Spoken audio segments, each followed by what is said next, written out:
Tuloy ang labanan ng pamahalaan at mataas na hukuman tungkol sa kinabukasan ng media at balita sa Israel.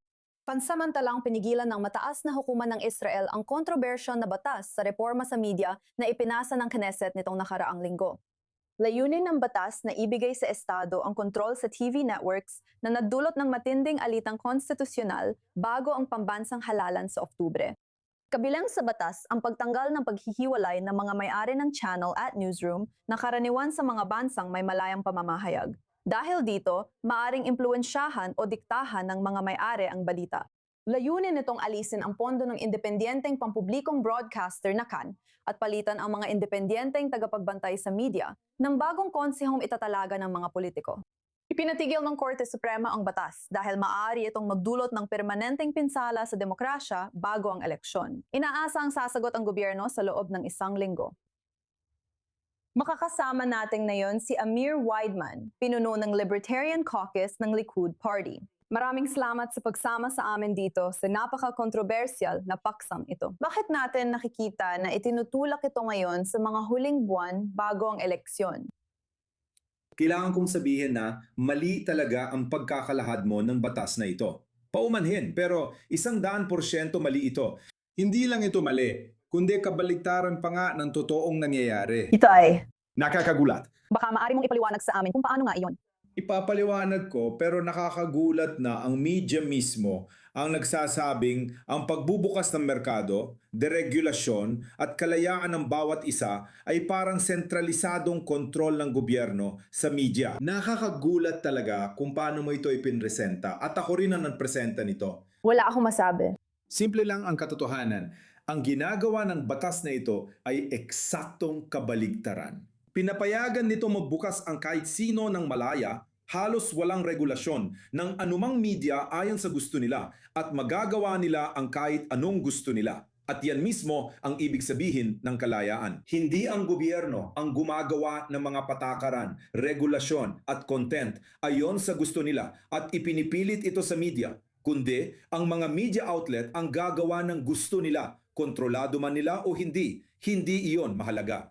Ang buong punto ng kalayaan ay ang mga tao, sa kasong ito, ang mga broadcaster, ay ginagawa ang gusto nila. At wala ang gobyerno sa posisyon na makialam at magdikta ng mga patakaran ng mga channel, mabuti man o masama. At ang mangyayari niyan ay magkakaroon ka ng mga media outlet na sa ilang pagkakataon ay magiging pro-gobyerno, anti-gobyerno, kaliwa, kanan, 'di ba? Sino ang may pakialam? Hindi na 'yon saklaw ng gobyerno. Tama, kaya nga ito ang naisa katuparan ng batas na ito. Himayin natin. Una, tatanungin kita kung bakit ang reforma na tila magpapababa ng pakikialam ng Estado ay magbibigay pa rin ng mas malaking impluensya ng Estado sa sistema ng pagsasahimpapawid at mga regulator.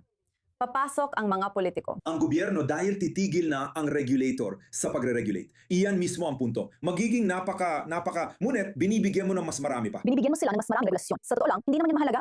Makinig ka, pwede mong talakayin ang puntong ito at posibleng mali rin. Hindi mahalaga ang puntong sinasabi mo. Hindi.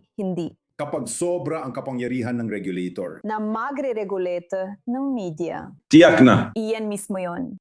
Hindi, dahil kung ang regulator ay walang kapangyarihang talagang mag-regulate na siyang totoong nangyayari. Dahil lahat ng tungkulin tungkol sa nilalaman ay, kaya kung ang tagapagbantay ay hindi magbabantay, Ano ang gagawin nito?